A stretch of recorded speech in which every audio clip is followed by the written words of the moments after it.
Assalamualaikum warahmatullahi wabarakatuh. Kami dari kelompok 3 mata kuliah Etika dan Hukum Bisnis Manajemen UIN Sunan Ampel, Surabaya. Pada video ini, kami akan membahas tentang pelanggaran yang dilakukan PT Garuda terhadap prinsip-prinsip etika bisnis. Nama saya Irli Maura Putri. Saya Ahmad Hilmi Sobri. Saya Febristi Arania. Saya Muhammad Andi Firmansyah. Saya Bujaja Borosyada. Dan yang terakhir, saya Khori Rahmania.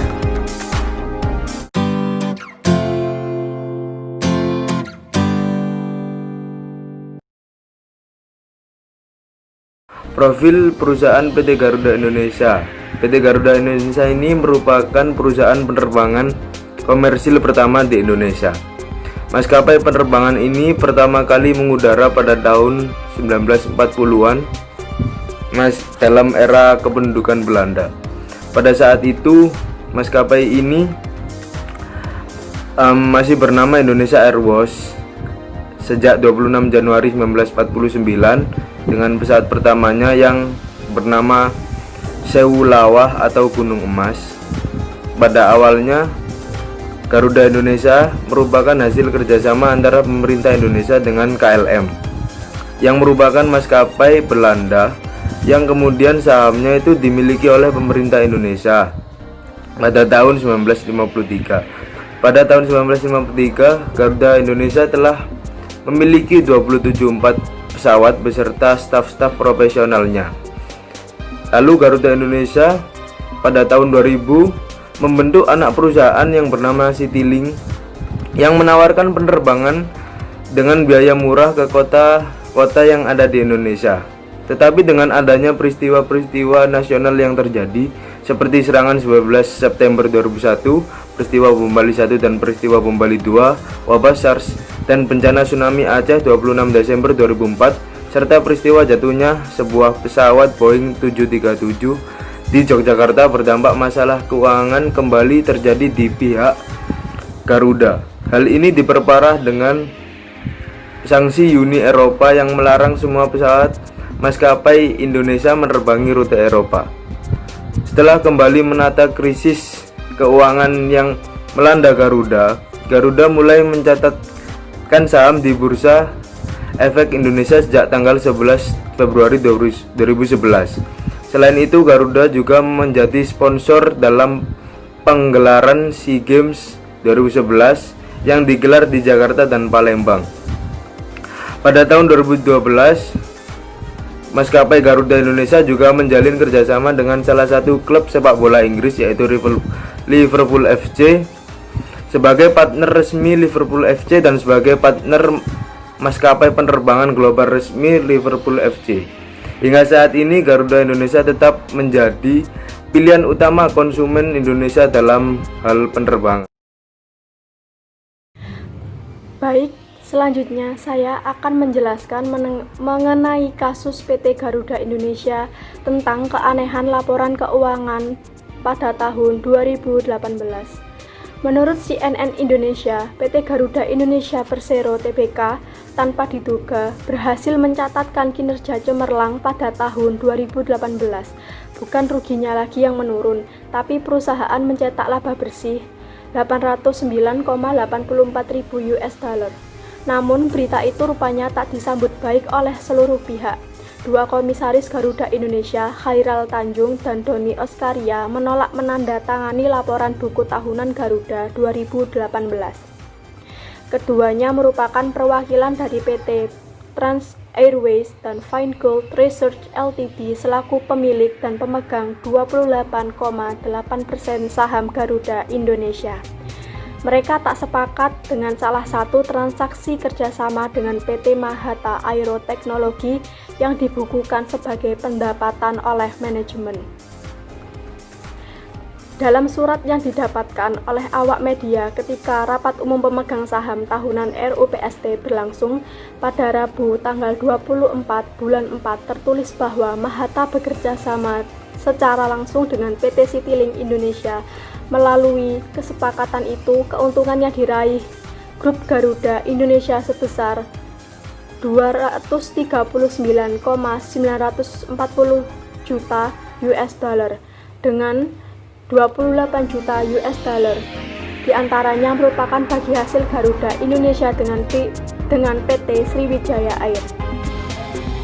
Hanya saja perusahaan sebenarnya belum mendapatkan bayaran dari Mahata atas kerjasama yang dilakukan, namun manajemen tetap menuliskannya sebagai pendapatan, sehingga secara akuntansi Garuda Indonesia menorehkan laba bersih dari sebelumnya yang rugi sebesar 216,58 juta US dollar. Kejanggalan yang diungkapkan kedua komisaris lewat sepucuk surat ini nyatanya tak mengubah sikap manajemen. Bahkan dalam RUPST laporan keuangan Garuda Indonesia tahun lalu diterima oleh mayoritas pemegang saham. Laporan tidak berubah, sudah diterima, tapi dengan catatan ada dua opini yang berbeda, ucap Khairal yang ditemui usai RUPST di Hotel Pullman Jakarta. Bahkan surat itu tak bisa dibacakan dalam rapat. Ini lantaran pimpinan RUPST menilai tak ada keharusan membacakan surat keberatan dari Khairal dan Doni. Pihak dari Kementerian Badan Usaha Milik Negara BUMN pun seakan diam dengan kondisi tersebut. Deputi Bidang Usaha Jasa Keuangan, Jasa Survei, dan Jasa Konsultasi Kementerian BUMN Gatot Trihargo yang mewakili pemerintah dalam RUPST menolak berkomentar. Perihal pendapat yang berbeda dalam laporan keuangan tahun 2018 tersebut, tanya ke Direktur Keuangan, kan sudah diaudit, tutur Gatot. Sedikit menengok ke belakang, kinerja Garuda Indonesia memang tertekan beberapa tahun terakhir. Materi selanjutnya, sanksi dari OJK untuk PT Garuda. Polemik laporan keuangan ini berujung dengan segudang sanksi yang dijatuhkan oleh Otoritas Jasa Keuangan kepada Garuda Indonesia. Dikutip dari laman CNBC, berikut 3 sanksi tersebut. Yang pertama, Garuda diminta untuk memperbaiki laporan keuangan serta menyajikan kepada publik hasil perbaikan tersebut sepaling lambat 14 hari setelah ditentukannya tanggal penetapan sanksi, yaitu 28 Juni.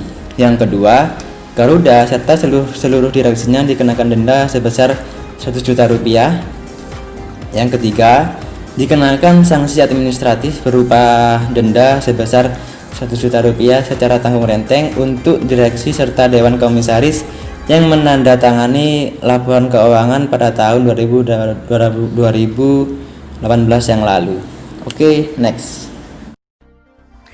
Prinsip etika bisnis yang dilanggar oleh PT Garuda.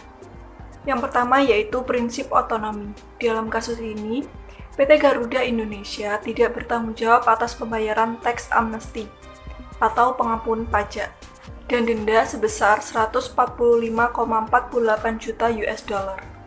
Apabila dibayar rutin, tidak akan lebih dari 67,6 juta US dollar. Kerugian itu terus berlanjut hingga kuartal 3 tahun 2018. Yang kedua yaitu prinsip kejujuran. Dalam kasus ini, PT Garuda Indonesia tidak menerapkan prinsip kejujuran karena telah memanipulasi penyajian laporan keuangan, khususnya pada pengakuan pendapatan atas perjanjian kerjasama dengan PT Mahata Aero Teknologi yang diindikasikan tidak sesuai dengan standar akuntansi. Yang ketiga yaitu prinsip keadilan. Dalam kasus ini, tidak adilnya pembagian hasil antara PT Garuda Indonesia dengan PT Sriwijaya Air, sehingga perusahaan belum mendapatkan bayaran. Namun, manajemen tetap menuliskannya sebagai pendapatan. Hal ini dapat dilihat sebagai dampak keputusan manajemen untuk mengakui piutang sebagai pendapatan, sehingga konsekuensinya Persero harus membayar pajak atas pendapatan yang tidak diterima sehingga merugikan investor. Yang keempat yaitu prinsip saling menguntungkan. Dalam kasus ini, PT Garuda Indonesia melanggar prinsip saling menguntungkan karena terdapat pihak yang dirugikan yaitu bagi Bursa Efek Indonesia, di mana PT Garuda juga menjual sahamnya kepada masyarakat umum. Jadi hal ini dapat dikategorikan sebagai penipuan publik. Yang kelima yaitu prinsip integritas moral. Dalam kasus ini, PT Garuda Indonesia tidak menerapkan prinsip integritas moral. Pasalnya, akuntan PT Garuda Indonesia memasukkan keuntungan dari PT Mahata Aero Teknologi sebagai pendapatan dalam laporan keuangannya. Sementara, PT Mahata Aero Teknologi sendiri memiliki utang terkait pemasangan WiFi yang belum dibayarkan. Seharusnya utang yang belum dilunasi tersebut dimasukkan ke dalam piutang oleh PT Garuda Indonesia.